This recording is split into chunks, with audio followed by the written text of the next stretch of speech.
السلام علیکم، you watching سلیم بخاری شو، دس از می فیضا ریاض۔ اتنے تو کبھی لو لیٹر مشہور ہوا کرتے تھے جتنے آج ججز کے خط مشہور ہو رہے ہیں۔ ابھی 6 ججز کے خط کا معاملہ دبا ہی نہیں تھا، اس پر فل کورٹ بینچ ابھی سماعت کر رہا تھا کہ آج پھر جسٹس بابر ستار نے ایک اور خط لکھ دیا ہے جسٹس فاروق کو، اور اب اس خط کے مندرجات کیا ہیں، اس میں وہ یہ بات کہہ رہے ہیں کہ ٹاپ آفیشلز کی جانب سے مجھے آڈیو لیکس کیس میں پیچھے ہٹنے کا کہا گیا تھا، جس پر فوری طور پر اٹارنی جنرل نے پہلے رد عمل دیا اور اس کے بعد عطا تارڑ اور اعظم نذیر تارڑ حکومتی موقف لے کر سامنے آ گئے ہیں۔ اصل میں یہ ججز کے خط کا معاملہ ہے کہ یار اب اس نئے خط میں کیا کھچڑی پکی ہے، اس پر ڈیٹیل ڈسکشن کریں گے۔ آن دی ادر ہینڈ جو نیب ترامیم کو کالعدم کروانے کی درخواست تھی، اس پر سماعت ہوئی ہے، کیا کچھ ہوا ہے اس کیس میں، اس پر بھی بات کریں گے۔ 190 ملین پاؤنڈ ایک اہم کیس ہے، ضمانت کا فیصلہ محفوظ کر لیا گیا ہے عمران خان کی، اور پرائیویٹائزیشن جو کہ سب سے زیادہ آئی ایم ایف کی جانب سے زور دیا گیا تھا پرائیویٹائزیشن پر، اب 2029 تک 24 سے 29 تک کے لیے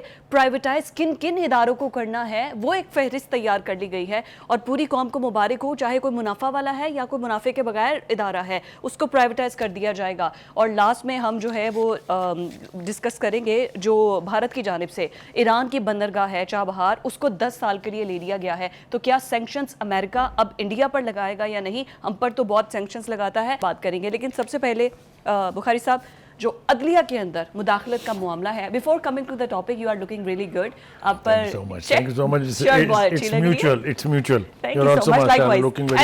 آڈیو لیکس کا معاملے پر فاروق ستار کو کہا گیا کہ پیچھے ہٹ جائیں، یہ خط میں ان کا موقف ہے۔ سب سے پہلے تو مجھے یہ بتائیں کہ 2 ججز کے درمیان جو خط کا معاملہ ہے وہ میڈیا تک پہنچنا، یہ کس کی کمزوری ہے، مطلب کس کو قصوروار کہیں گے؟ دیکھیے، اس کے اوپر تو چیف جسٹس صاحب نے خود بھی اپنی آبزرویشن دی تھی کہ یہ بڑی عجیب و غریب بات ہے کہ خط اپنی منزل پر پہنچنے سے پہلے میڈیا کو پہنچ جاتا ہے، اور اس منزل تک پہنچنے سے پہلے وہ ہائی لائٹ بھی ہو جاتا ہے پورے میڈیا میں۔ تو یہ بڑی سیریس سمت میں ایک اشارہ تھا، آئی وش کہ لوگ اس کا نوٹس لیں۔ اینی وے، یہ جو آپ نے لو لیٹرز کی بات کی ہے نا کہ لیٹرز کا تذکرہ بہت سنتے تھے یقینی طور پہ، لیکن یہ نئی نوعیت کے خط ہیں اور نئی نوعیت کی صورتحال ہے۔ پہلی بات تو یہ کہ ہم اپنے ناظرین کو یہ واضح کر دیں ابتدا میں ہی کہ کوئی ذی شعور شخص جو پڑھا لکھا ہو، تمیزدار ہو، وہ کبھی اس کے حق میں نہیں بولے گا کہ عدالتوں میں مداخلت کرے اسٹیبلشمنٹ۔ فیئر انف، بالکل ٹھیک ہے، اور میرا نہیں خیال کہ جب تک آپ کو یہ یقین نہ ہو جائے کہ مداخلت کا باعث کون شخص بنا ہے، اس وقت تک اس قسم کے خط کی کوئی کریڈیبلٹی ہوگی۔ میں یہ بات کیوں کہہ رہا ہوں؟ اس لیے کہ آپ کے اس جو پہلے 6 ججز نے خط لکھا تھا، اس کے اوپر سپریم کورٹ نے ایک کمیشن بنانے کا مشورہ دیا تھا حکومت کو، اور حکومت نے ایک عدد کمیشن بنا دیا تھا جسٹس تصدق جیلانی صاحب کی سربراہی میں، اگر آپ کو یاد ہو۔ مائی گاڈ، پھر اس کے بعد جو اس کا حال ہوا تھا، بالکل ٹھیک ہے، جو اس کا حال پی ٹی آئی کے سوشل میڈیا نے کیا، اور کچھ پی ٹی آئی کے لیڈران نے جس طرح کے بیانات اس کے بارے میں دیے، موصوف نے ہاتھ کھڑے کر دیے، اس نے کہا جناب تھینک یو ویری مچ، مجھے یہ سربراہی نہیں چاہیے۔ یاد ہے نا آپ کو؟ جی بالکل ایسا ہوا تھا۔ That would have been an opportunity which the judges should have availed اور the PTI should have availed کہ بھائی آ کے جو ثبوت ہیں آپ کے پاس وہ سامنے رکھ دیں، دودھ کا دودھ پانی کا پانی ہو جائے گا۔ لیکن آپ نے دیکھا، جیسا میں نے پہلے بیان کیا، کہ اس کمیشن کا کیا حشر ہوا۔ چلیے جناب، اس کے بعد سپریم کورٹ نے اس کو سننے کا فیصلہ کر لیا، اور یہ معاملہ اس وقت سپریم کورٹ میں ہے۔ جی، اس کے بعد جناب ابھی اس ایک خط کا قصیہ ابھی طے نہیں ہوا تھا کہ ایک دوسرا خط بھی جناب بابر ستار صاحب نے فرما دیا کہ جی مجھے لکھا گیا اور کہا گیا کہ فلاں کیس میں پیچھے ہٹ جاؤں، آڈیو لیکس کے کیس میں میں پیچھے ہٹ جاؤں۔ دیکھیے، پہلی بات تو یہ ہے کہ جتنے بھی ججز نے لیٹر لکھے ہیں سب کے پاس، اور خاص طور سے جسٹس بابر ستار کے پاس، توہین عدالت کے قانون کی صورت میں ایک اتنا بڑا افیکٹو ہتھیار موجود ہے کہ وہ چاہے صدر ہو، چاہے پرائم منسٹر ہو، جو بھی ہو، وہ کسی کو بھی سمن کر سکتے ہیں اور کہہ سکتے ہیں ہتھ رکھ، بتائیں کیسے جرت کی تم نے مجھے یہ خط لکھنے کی، یا یہ میسج دینے کی، یا یہ دھمکی دینے کی۔ چیف جسٹس صاحب نے پوائنٹڈلی اس کے اوپر کہا تھا کہ بھائی مجھے تو حیرت ہے ان ججز کے اوپر جو یہ اختیار استعمال نہیں کر سکتے، بلکہ وہ تو یہاں تک گئے تھے اپنے ایک فیلو جج کو انہوں نے کہا کہ پھر آپ کو یہاں بیٹھنے کا کوئی اختیار نہیں ہونا چاہیے اگر آپ اپنا اختیار بھی استعمال نہیں کر سکتے۔ ٹھیک ہو گیا جی؟ دوسری بات یہ ہے کہ اگر تو ججز نے پی ٹی آئی کے سوشل میڈیا پر چلنے والے پروپیگنڈے کے تحت پوزیشن لینی ہے تو اس کو پھر سبسٹینشیٹ کرنے کے لیے ثبوت درکار ہوتے ہیں.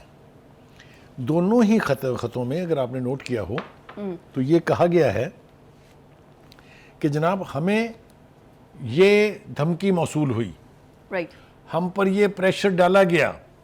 بھائی وہ کس نے ڈالا, کہاں سے فون آیا تھا, کون شخص تھا, اس نے آئیڈینٹیفائی کیا آپ کو, یہ کیسے آپ نے اسیوم کر لیا کہ اس کا تعلق کسی سیکورٹی ایجنسی سے تھا یا اس کا تعلق کسی ریگولیٹ ایجنسی سے تھا, جس بھی پرائیویٹ نمبر سے کال آیا انٹروڈکشن میں تو ہوگا. اور اگر آپ کو فون آیا, چاہے وہ لینڈ لائن پر آیا چاہے وہاں, اس کا ریکارڈ نکل سکتا ہے کس نے فون کیا تھا, کس وقت کیا تھا. آپ نے اس قسم کی کوئی بات اپنے خط میں نہیں لکھی ہے, بس یہ ہے کہ ایک جنرلائز ٹرم میں آپ نے کہہ دیا کہ جی ہمیں دھمکیاں دی گئی ہیں یا ہم پر دباؤ ڈالا گیا ہے. مجھے آپ یہ بتائیے کہ کسی بھی سویلائزڈ سوسائٹی میں یہ ہو سکتا ہے کہ آپ کسی کا نام لیے بغیر, آپ کسی کو آئیڈینٹیفائی کیے بغیر اپنا موقف ثابت کر دیں؟ ایسا کیا یہ انصاف کے اور آئین کے تقاضوں پہ بات پوری اترتی ہے؟ اور سب سے بڑی بات بخاری صاحب, یہ کسی ایک شخص پر نہیں ہے, یہ ایک پورے ادارے پر ہے. اچھا, اب دوسری طرف کی صورتحال اس سے بھی زیادہ دلچسپ ہے. آپ یہ دیکھیے کہ حکومت نے آج اس کی پریکٹیکلی اونرشپ لے لی ہے کہ جناب ہم آپ کو بتاتے ہیں کہ ہم نے آپ سے کہا تھا یہ کہ for the sake of countries integrity, for the sake of the under the secret act, اور فار دا کیا کہتے ہیں اس کو, ملک کی سلامتی کی خاطر آپ اس کی ان کیمرہ پروسیڈنگ کر لیں. اب آپ اس کو چاہے مداخلت قرار دیں چاہے جو مرضی سمجھ لیں, لیکن حکومت نے اس کی اونرشپ آج لے لی ہے. یہ دونوں جب تارڑ برادرز نے کیا پریس کانفرنس, 3 لوگ اس کے اوپر بولے ہیں. پہلے انفارمیشن منسٹر تارڑ صاحب بول رہے ہیں, عطا تارڑ صاحب, پھر اس کے بعد لا منسٹر اعظم نذیر تارڑ صاحب بول رہے ہیں. اینڈ الٹیمیٹلی حالات کے اور صورتحال کے تقاضے کے عین مطابق attorney general had to come on record. Attorney general پہلے آئے ہیں, انہوں نے ترتیب الٹ ہو سکتی ہے, لیکن یہ کہ تینوں نے اپنا موقف جو ہے وہ اونرشپ لینے کے بعد سیم تھا, اور بالکل ایک آئیڈینٹیکل ایشوز ہے ان کا. 2-3-4 باتیں جو ہیں وہ کہنا بہت ضروری ہے. اٹارنی جنرل یہ کہتے ہیں نہ حکومت نہ ہی حکومتی ادارہ عدلیہ کے معاملات میں مداخلت کر سکتا ہے اور نہ ہی کرتا ہے. ہاں جی, ایک بات ہو گئی.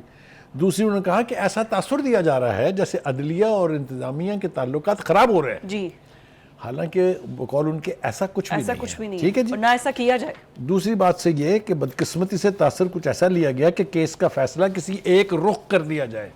یعنی ججز نے تاثر دیا, اور خاص طور سے بابر ستار صاحب نے, کہ انہیں مجبور کیا گیا کہ وہ ایک خاص قسم کا فیصلہ لکھ دیں. وہ کہتے ہیں ایسا کچھ نہیں ہے.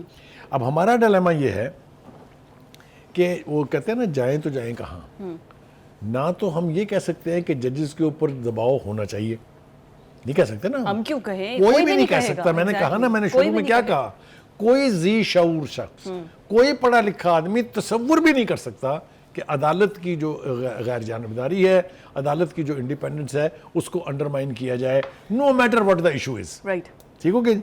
دوسری بات یہ ہے کہ کچھ ذمہ داریاں کمپلیننٹس پر بھی ہوتی ہیں. جس طرح آپ نے دیکھا عدالتوں میں جو کیسز جاتے ہیں تو اونرس آف پروف یا جو گراؤنڈز جس کو کہتے ہیں وہ دینے کے لیے آپ کو ثبوت دینے پڑتے ہیں. وہ کمیشن بنے گا تو ہی ثبوت دے گا. کمیشن تو انہوں نے اڑا کے رکھ دیا, انہوں نے کہا جی یہ معاملہ ہم عدالتوں میں ہی طے کریں گے.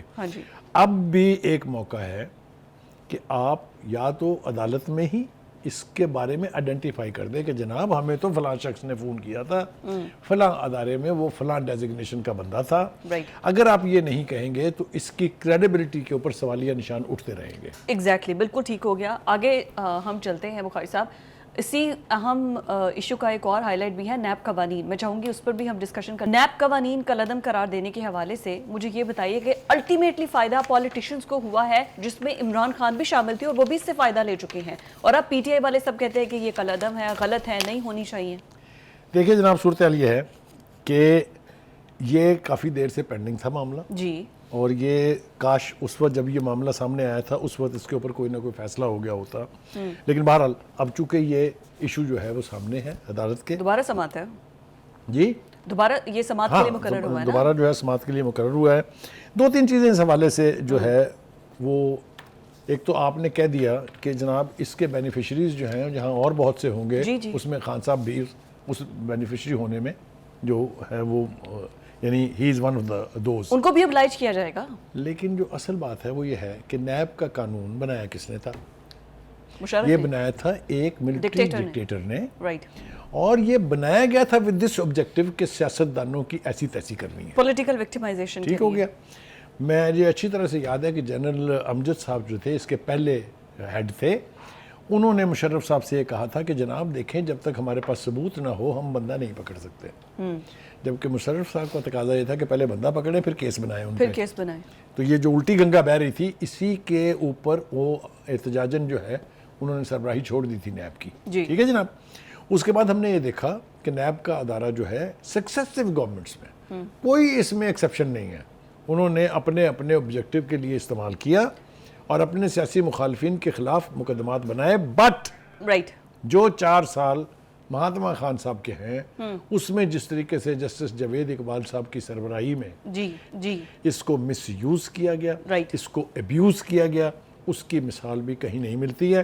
بخاری صاحب پیپلز پارٹی اور پی ایم ایل این دونوں کے منشور میں ہے نا نیب کو ختم کیا جائے گا، اور دونوں نے کتنے ٹینیور کمپلیٹ بھی کر لیے. ابھی بھی نون لیگ کے منشور میں ہے نیب کو ختم کیا جائے گا. میں نے آپ سے کیا کہا کہ سکسیسو گورنمنٹ نے بڑے بڑے نعرے لگائے تھے کہ ہم اس کو ختم کریں گے، لیکن کسی نے بھی نہیں کیا کیونکہ انہوں نے اس کو اپنے مخالفین کے خلاف استعمال کیا. تو اب اطہر من اللہ صاحب کیا کریں گے؟ ٹھیک ہے. اب دیکھیے گزارش یہ ہے کہ اصل صورتحال سامنے آنی چاہیے. اصل صورتحال ہے کیا؟ دیکھیے اس میں مائنس پوائنٹ بھی ہیں، پازیٹیو پوائنٹ بھی ہیں. آپ کو یاد ہے کہ پہلے جو نیب کیس تھا، نیب کا قانون تھا، اس کے تحت 90 دن آپ کسی کو بھی بغیر کسی عدالت میں پیش کیے ریمانڈ پہ نیب کے پاس رکھ سکتے تھے. ٹھیک ہے. اس کو ریڈیوس کر کے پہلے 15 دن اور بعد میں ایک امینڈمنٹ کر کے اس کو 30 دن 30 days کے لیے. دس از اے پازیٹیو تھنگ. اس کو کوئی شخص نہیں کہہ سکتا کہ یہ کوئی بہت زیادتی ہو گئی ہے. ٹھیک ہے. اسی طریقے سے پہلے یہ ہوتا تھا کہ نیب جو ہے وہ پکڑ لیتی تھی اور مقدمہ بعد میں بنایا جاتا تھا. یہ سب سے بڑی تباہی کی بات یہ تھی جس نے بہت سارے بزنس ٹائکونز کو ناراض کیا، جنہوں نے اس کے پیش نظر کہ ہماری گرفت ہوگی اور بلا وجہ ہوگی اس ملک میں اپنی انڈسٹریز کو شفٹ کر دیا. کچھ بنگلہ دیش چلے گئے، کچھ انڈونیشیا چلے گئے. یہ مثالیں موجود ہیں آپ کے سامنے. ٹھیک ہے. آپ کو یہ یاد ہوگا کہ یہ جو پی ڈی ایم کی حکومت تھی اس نے یہ قانون میں امینڈمنٹس کی تھی نیب کی، جن کو اس وقت جسٹس عمر عطا بندیال صاحب جو ہے انہوں نے کالعدم قرار دے دیا تھا. 3 رکنی بینچ تھا جس میں سے 2 نے حق میں فیصلہ دیا تھا اور جسٹس منصور نے اس کی مخالفت کی تھی اور اختلافی نوٹ بھی لکھا تھا. ٹھیک ہو گیا. اور اس کے بعد جناب وہ جو اگلی امپورٹنٹ بات ہے، سپریم کورٹ نے اپنے فیصلے میں یہ بھی کہا کہ یہ ترمیم آئین میں مفاد عامہ سے متعلق بنائے گئے قوانین کے خلاف ہے، یعنی فنڈامنٹل رائٹس کے خلاف ہے. یہ صورتحال ہمارے سامنے ہے. اس میں 2 اہم باتیں جو اور کرنے کی ہیں وہ یہ ہیں کہ نیب کے قانون میں 27 ترامیم سے متعلق بل گزشتہ قومی اسمبلی اور سینٹ سے مئی 2022 میں منظور کیا گیا تھا، مگر جو صدر صاحب تھے پی ٹی آئی کے، جو لیڈر تھے، جو سدا پی ٹی آئی کے ورکر رہے ہیں، انہوں نے اس کے اوپر دستخط کرنے سے انکار کر دیا. پھر حکومت نے جوائنٹ سیشن بلا کے نیشنل اسمبلی اور سینٹ کا اس میں سے اس کو پاس کروا لیا تھا. آپ کو یہ یاد ہے؟ بالکل ٹھیک ہے، ایسے ہوا تھا. لیکن ابھی ایٹ دی اینڈ آج کے جو ریمارکس تھے اطہر من اللہ صاحب کے، انہوں نے بھی یہی کہا، انہوں نے کہا ہو سکتا ہے کہ اب تو خود بانی پی ٹی آئی کو بھی فائدہ ہوگا اور وہ خود بھی نیب زدہ ہیں، ہو سکتا ہے وہ بھی باہر آ کر کہہ دیں نیب کو ختم کرو. اس قسم کے ریمارکس تھے. تو کیا نیب ون لائنر، کیونکہ مجھے آگے 190 ملین پاؤنڈ کیس کی بات کرنی ہے، نیب ختم ہو سکتا ہے یا نہیں؟ دیکھیے پہلی بات تو یہ ہے کہ اگر آپ اس کو purely political point of view سے دیکھیں تو اس کو پہلے تو وہاں ہونا ہی نہیں چاہیے تھا.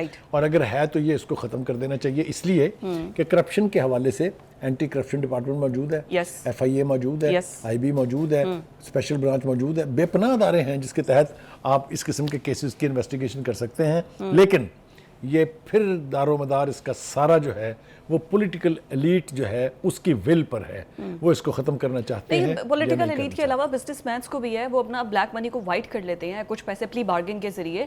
ایف آئی اے کو جا کے تو وہ پلی بارگن نہیں نہ کر سکتے. دیکھیے گزارش یہ ہے، پلی بارگیننگ کا آپشن تو پہلے ہی ختم ہو گیا تھا, اس کو ریسٹور کرنے کی کوشش کی گئی ہے, لیکن اس کا اگر آپ ذکر چھیڑیں گی تو میں آپ کو ایسی ایسی مثالیں دے سکتا ہوں.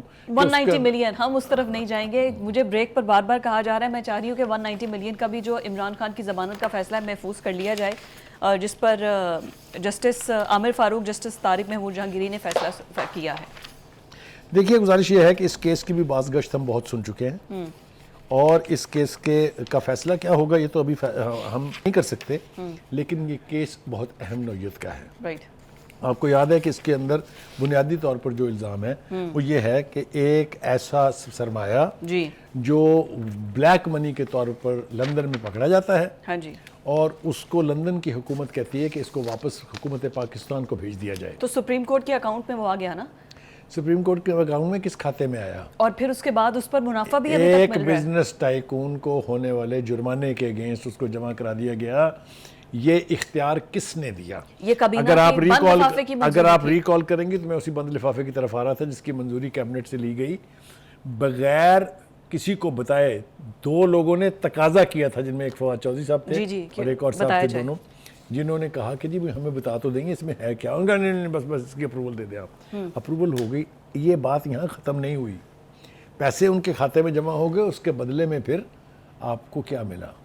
آپ کو زمین ملی جس کی مالیت اربوں میں ہے, القادر ٹرسٹ پہ ان کا سکول بنا ہوا ہے. القادر ٹرسٹ بنایا جس میں مہاتما خان صاحب اور ان کی بیگم ٹرسٹی ہیں. جی, اس لیے لوگوں کا تاثر یہ تھا, اور میں نے بہت سارے سینئر وکلا سے سنا کہ it is a open and shut case. اب عدالت اس کے اوپر کیا نتیجہ اخذ کرتی ہے فیصلہ ابھی تو صرف ضمانت کا فیصلہ ہوا ہے, لیٹس سی. لیکن ضمانت مل بھی جائے تو باقی کیس میں تو عمران خان اندر ہی ہے نا. پرائیویٹائزیشن, میں چاہوں گی کہ اس کے لیے ہم تھوڑا ٹائم زیادہ بچائیں, کیونکہ ادارے ہونے جا رہے ہیں پرائیویٹائز, لیکن وہاں پر کام کرنے والوں کا کیا حال ہوگا. گورنمنٹ آف پاکستان کی جانب سے اب یہ فیصلہ کیا گیا ہے, ایک روڈ میپ تیار کیا گیا ہے 2024 سے 2029 تک کے لیے کہ پرائیویٹائز کیا جائے گا تمام اداروں کو. غیر صاحب, کیا ہماری معیشت کو سنبھالنے کے لیے ہر ادارے کو کسی نہ کسی کے ہاتھ بیچ دینا بس یہی ایک طریقہ؟ اگر تو میں حکومت کی یہ بات مان لوں تو پھر مجھے اور آپ کو جا کے آج اپنے گھروں کے اثاثے بیچ دینے چاہیے گھروں کو بہتر چلانے کے لیے. یہ کوئی لاجک ہے؟ دیکھیے پہلی بات تو یہ ہے کہ اس ملک میں عوام کے ساتھ, سرمایہ کاروں کے ساتھ, انڈسٹری کے ساتھ بڑی زیادتیاں ہوئی ہیں. سب سے پہلے تو بھٹو صاحب نے نیشنلائز کر کے سب سے بڑا ظلم کیا, پھر وہ ادارے نہیں چل سکے, ان سے تو واپس کرنے پڑے. جی, اب یہ حکومت اگر یہ فیصلہ کر رہی ہے کہ اپنے گھر کے سارے برتن بیچ کے میں اکانومی چلا لوں گی یا اکانومی بہتر قرار کر لوں گی, یہ مس نومر ہے. It may help, it may not help, it may succeed اور it may be a disaster. یہ سارے ایلیمنٹس اس میں موجود ہیں. رائٹ. کیوں؟ پہلی بات تو یہ کہ اتحادی حکومت ہے اور ایک بڑی جماعت پیپلز پارٹی کے ساتھ اس ایشو کے اوپر اختلافات ہیں. پیپلز پارٹی پی آئی اے کی نجکاری کے خلاف ہے نا, آپ کو پتا بالکل ہے. تو پہلے تو ہاؤس ہی ان آرڈر نہیں ہے, تو اتنے بڑے بڑے فیصلے آپ اگر کریں گے تو اس کے اوپر عمل کیسے ہوگا؟ ایک بات. دوسری بات یہ ہے کہ آپ یہ کہہ رہے ہیں کہ سوائے جو یعنی اسٹریٹجک ادارے ہیں ان کو چھوڑ کے باقی سب کچھ بھیج دیں. ہاں, سب منافع میں یہی جو منافع میں ہے ان کو بھی بھیج دیں. پہلی بات تو یہ ہے کہ حکومت یہ اعتراف کرے کہ وہ نااہل ہے, نہیں چلا اس میں کیپیبلٹی نہیں ہے, پاکستان میں ٹیلنٹ نہیں ہے, پاکستان میں اداروں کو چلانے کی کیپیسٹی نہیں ہے کسی میں. یار خدا کے واسطے, آپ اٹامک پاور ہیں, آپ کی انڈسٹریل بیس ہے, آپ کی ایگرو اکانومی ہے, اور آپ پانڈے بیچنے پہ لگ گئے ہیں. یہ دیکھیں, پہلی بات تو یہ ہے کہ یہ میں اپنی رائے دے رہا ہوں, حکومت کی پالیسی شاید کوئی اس کے اندر وزڈم ان کو نظر آتی ہو, مجھے نہیں آتی نظر ایز اے جرنلسٹ. ٹھیک ہے جی. پھر وہ یہ کہہ رہے ہیں کہ جی بجلی کی تقسیم کار کمپنیوں کو نجکاری پروگرام میں شامل کر لیا جائے. اور خدا کے واسطے اتنا بڑا ڈیزاسٹر کیا آپ نے آئی پی پیز بنا کے اینڈ آر پی پیز بنا کے, تباہی پھیر دی آپ نے. وہ بجلی جو کبھی 4 روپے اور 6 روپے یونٹ ملا کرتی تھی, وہ آپ اس نوبت پر آگے کہ 64 روپے کا یونٹ ان سے خرید رہے ہیں آپ, یا ان سے جتنے کا بھی خرید رہے ہیں عوام کو دے رہے ہیں 64 روپے کا. رائٹ. تو اب یہ جو بجلی کی تکثیر کا کمپنیاں, یہ لیسکو ہے, آئسکو ہے, اب مختلف جو ہیں, ان کو بھی اگر آپ نے پرائیویٹائز کر دیا تو بس غریب آدمی تو پھر گیا کام سے. اچھا ایک بات اور, اگر سارے اپنے اثاثے بیچنے ہیں, ادارے بیچنے ہیں, تو پھر اتنی کابینہ, اتنی ٹیم, اتنا سب کچھ رکھنے کی ضرورت نہیں ہے. اور دوسری بات, پرائیویٹائز کر کے بھی انہوں نے اپنے ہی لوگوں کو بیچ دیا کہ اپنے لوگوں کا فائدہ ہو گیا. ایگزیکٹلی میں اسی پوائنٹ کے اوپر آ رہا تھا, آپ کی بات بڑی کر رہا ہوں میں مثال آپ کو دیتا ہوں. کہتے ہیں نا ہوا میں بات نہیں کرنی چاہیے. روزویلٹ ہوٹل نیو یارک کے ہارٹ لینڈ میں ہے, یہ اربوں ڈالر کی پراپرٹی ہے اور اس کے پیچھے لوگ پچھلے 40 سال سے پڑے ہوئے ہیں. یس, ہر دفعہ کوشش کی, میں نام لینا نہیں چاہتا, آپ سمجھ گئی ہیں میری بات کو, جو بھی حکومت تھی اس نے اس کو اونے پونے اپنے فرنٹ مینوں کے ہاتھوں بیچنے کی سازش کی. کوشش تو چھوٹا لفظ ہے, سازش کی, لیکن وہ کسی نہ کسی وجہ سے یہ اتنی اہم پراپرٹی بچی رہی. میں آپ کو یہ بتاؤں کہ اگر یہ ہوٹل کسی پروفیشنل ٹیم کے ہاتھوں میں دیا ہوتا تو یہ نیو یارک جیسے شہر کا سب سے بڑا اور سب سے گریسفل ہوٹل ہے, اس لیے کہ یہ بلڈنگ بہت پرانی ہے اور پرانا آرکیٹیکچر جو ہے, لوگ اس کے پیپل ڈائی ٹو لیو ان سچ, اور بڑے میسو کمرے میں اس میں کوئی 10-12 دفعہ جا کے ٹھہرا ہوں, جتنی دفعہ بھی ہم جاتے تھے. یہ سب جا کے سٹے تو وہیں پہ کرتے ہیں نا گورنمنٹ کے لوگ, سب سٹے اگین وہاں بھی وہی بات ہے کہ اگر آپ اس کو چلا نہیں سکے ہیں تو اس میں بلڈنگ بیچاری کا قصور نہیں ہے, نہ اس ہوٹل کا قصور ہے. تو کہنے کا مطلب یہ ہے کہ اگر آپ نے اسی طرح سے اپنے پانڈے بیچنے ہیں اور اپنی اکانومی کو ٹھیک کرنے کی کوشش کرنی ہے تو پہلی بات تو یہ کہ یہ اپروچ غلط ہے. دوسری بات ہم کیا کریں, ہم نے اگر ان کو بٹھایا ہے وارڈ دے کر تو یہ کیا کر رہے ہیں کہ اثاثے بیچ کر کر رہے ہیں کہ ہم آپ پر احسان کر رہے ہیں. مہنگائی پھر کم نہیں ہے, یہ ناکامی ہے, یہ نااہلی ہے, یہ ایک راستہ نکالنے کی کوشش ہے جو شاید کامیاب ہو جائے, شاید کامیاب نہ ہو. کیسے کامیاب ہوگی جب آپ کے حکومت کے انڈر دا تھم کچھ نہیں ہے. اور دیکھیں جو اس میں ایک اور تکلیف دہ بات جو آپ نے بہت آسانی سے کہہ دی وہ یہ ہے کہ جو ادارے منافع کما رہے ہیں ان کو بھی بیچیں. یس, یہ کہاں کا لاجک ہے. اور پھر مجھے اب یہ بتائیں کہ جو نئے انویسٹرز آئیں گے سٹیل مل کے, وہ 12,000 ورکر کہاں جائیں گے, پی آئی اے کے ورکر کہاں جائیں گے, روزویلٹ ہوٹل سے جو فارغ ہوں گے وہ کہاں جائیں گے. اس کا کسی نے کوئی پلان ہی نہیں کیا ہے کہ جو بے روزگاری اس سے بڑھے گی. ہمارے ہاں تو روزگار کی حالت ویسے ہی ٹھیک نہیں ہے, آپ کے سامنے ہے جو کچھ ہے. تو اس قسم کی اسٹریٹجی سے, اس قسم کی حکمت عملی سے جو نقصان پاکستانیوں کا ہونے جا رہا ہے اس کو کسی نے گیج کیا ہے نہیں. اگر تو سب کچھ بیچ دیا آپ نے تو پھر تو گورنمنٹ کی ضرورت بھی نہیں ہے, اتنی بڑی کابینہ کی ضرورت بھی نہیں ہے, کیونکہ سارا کچھ تو آپ نے بیچ دیا. آپ کو کہیں پر کسی کو لگانے کی یعنی آپ یہ کہہ رہے ہیں کہ پراپرٹیز تو اپنی جگہ ہے, حکومت کو بھی میرا خیال ہے سیل پہ لگا دیں اور یہ کوئی آ کے پرائیویٹ سیکٹر لے لے اور وہ چلائے. انفارچونیٹ بات ہے. میرے خیال سے اس حکمت عملی کو ایک دفعہ ریویو کرنے کی ضرورت ہے. نجکاری اگر انیویٹیبل ہے تو کنسنسس ہونا چاہیے. یہ نہیں ہے کہ ایک حکومت کے اندر ایک بڑا دھڑا کہے کہ نہیں ہونی چاہیے اور ایک کہے کہ میں نے کر کے چھوڑنی ہے. یہ اپروچ اگر آپ نے اڈاپٹ کرنی ہے تو اس کے اوپر نیشنل کنسنسس بہت ضروری ہے. بالکل ٹھیک ہو گیا, بات آپ کی بالکل ٹھیک ہے. اور بڑے دکھ کی اور افسوس کی بات ہے کہ جو حکومت میں بیٹھے ہوئے ہیں مشاورت کرنے کے لیے اور بریفنگ دینے کے لیے, کیسے کیسے بریفنگ دے رہے ہیں وہ شہباز شریف کو کہ انہوں نے یہ فیصلہ کیا ہے. جو کمپیٹنٹ آدمی ہے اس کا نام ہے نوید قمر, جن کا تعلق پیپلز پارٹی سے ہے. وہ نجکاری کمیشن کے چیئرمین رہ چکے ہوئے ہیں اور وہ بنیادی طور پر اس کے خلاف ہیں کہ چیزوں کو جلدی جلدی بیچ کے اور فارغ کر دیا جائے. میرا خیال یہ ہے کہ حکومت کو چاہیے کہ ان سے مشاورت کر کے اس کا جو بھی ایمیکیبل راستہ ہے وہ اڈاپٹ کیا. اگر تو حکومت پراپرٹی ہے تو بیچتے ہیں, ہمیں کوئی اعتراض نہیں ہے, لیکن اگر وہ گورنمنٹ آف پاکستان کی ہے تو پھر یہ عوام کی ہے, یہ لوگوں کے ٹیکس سے بنتی. بھارت نے ایران کی چابہار بندرگاہ کا جو انتظام ہے اس کو سنبھال لیا ہے. $370 ملین کی سرمایہ کاری ہوگی. بخاری صاحب, I have 2 questions for you. کیا یہ سینکشنز صرف پاکستان کے لیے ہیں؟ امریکہ اب بھارت پر کوئی سینکشن نہیں لگائے گی, اور is the alternative to CPEC? دونوں ہی سوال بہت اہم ہیں. میں کوشش کرتا ہوں اس کا جواب دینے کی, وقت کی کمی ہے. پہلی بات تو یہ ہے کہ ہم نے امریکہ کو خوش کرنے کے لیے کچھ ایسے فیصلے کیے جس سے ایران ناراض ہے.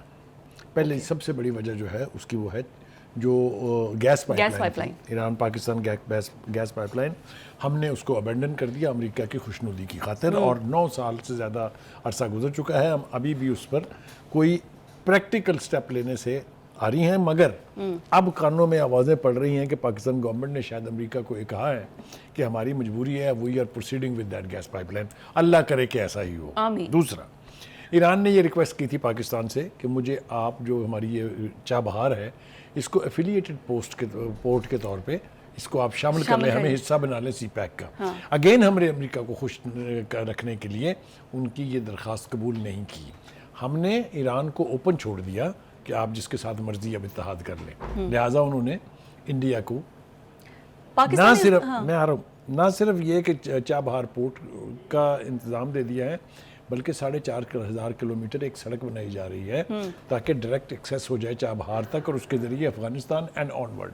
وہ جس کے جو سگنیفیکنٹ تھی گوادر ایئرپورٹ کی اس کو انڈرمائن کرنے کی یہ ایک سازش ہے ہندوستان کی. بھیجا ہے نا 25 لاکھ ٹن اور 2,000 ٹن دالیں بھارت سے افغانستان جا چکی ہیں. میں نے کہا نا کہ روٹ نیا کھل گیا نا ایک, اس سے سی پیک انڈرمائن ہوگا. میری خواہش تو یہ تھی کہ اللہ کرے کہ ایسا نہ ہو. امریکہ کا دوگلا پن جو ہے وہ پہلی دفعہ نہیں ہے. ہندوستان کے حوالے سے انہوں نے ہمیشہ سارے انڈے ہندوستان کی باسکٹ میں ڈالے ہیں, ہمیں بٹرے کیا ہے. ایک نہیں, میں اس کی 20 مثالیں آپ کو دے سکتا ہوں. وہ چاہے آپ شروع کر لیں اس کو 6 فلیٹ جو آ رہا تھا ایسٹ پاکستان کے ڈپیکل کو بچانے کے لیے, اس کے بعد F-16 کی جو ڈیل کا حال کیا انہوں نے, پیسے کیش لے کے ہمیں جنس میں واپس کیا کہ گندم خرید لیں آپ. اس کے بعد جو ایک طویل رجیم ہے سینکشنز کی پاکستان کے خلاف جو تقریباً 22 ایئرز بنتی ہے مختلف گیپس کے ساتھ, ہم تو اس کے اتحادی بھی رہے ہیں. ہم نے سب سے زیادہ نقصان بھی امریکہ کے ہاتھوں اٹھایا ہے. اب ایران پر سیکشنز ہیں نا, کیا بھارت پر لگیں گی یا نہیں؟ دیکھ میں نے کہا نا کہ دوگلا پن ہے, اب تک تو لگ جانی چاہیے تھی. یعنی آپ کا خیال ہے کہ امریکہ کو نہیں پتا کہ کب سے چابہار والا پروجیکٹ چل رہا ہے؟ کیا امریکہ کو یہ پتا نہیں کہ ہندوستان جو ہے بھارت سے ایران سے تیل خریدتا ہے؟ لیکن اس کے باوجود اس طرف سے خاموشی ہے. یہ منافقت جو ہے اس کا رونا ہم کئی دفعہ رو چکے ہیں اور روتے رہیں گے. دیکھیے تعلقات اپنی جگہ ہیں, اپنا آپ کا مفاد اپنی جگہ ہے. اب بھارت کے ساتھ چین کی لڑائی ہو چکی, بارڈر ڈسپیوٹ آج تک چل رہا ہے. ٹھیک ہے, کتنی خوفناک جنگ ہوئی تھی 1963 میں, ٹھیک ہے 62-63 میں, لیکن ٹریڈ کا لیول پتہ ہے کتنا ہے؟ $100 بلین. ٹریڈ نہیں ختم ہوئی. اور ہم جو اتحادی ہیں جو سب مرے جا رہے ہیں چین کے بغیر, ہمارا 10 بلین سے اوپر نہیں گیا آج تک. تو یہ جو ہے یہ پالیسیوں کی مار بھی ہمیں ہے, اور کچھ اپنے آقاؤں کو بڑے جو امریکہ کی صورت میں ہیں ان کو خوش کرنے کی خاطر ہم نے اپنا ملکی مفاد, ہم نے اپنا قومی مفاد. آقاؤں کو خوش کرنے کے بعد ہمیں کچھ فائدہ ہو تو سمجھ بھی آتا ہے, ہمیں فائدہ بھی نہیں ہے لیکن ہم انہیں پھر بھی خوش کیے جا رہے ہیں. ہم اس کو آنے والے آگے پروگرام سے سیگمنٹ میں اس کو ضرور ڈسکس کریں گے. تھینک یو سو مچ بخاری صاحب. ناظرین, یہ تھا ہمارا آج کا پروگرام. کل آپ سے ملاقات ہوتی ہے. اللہ حافظ.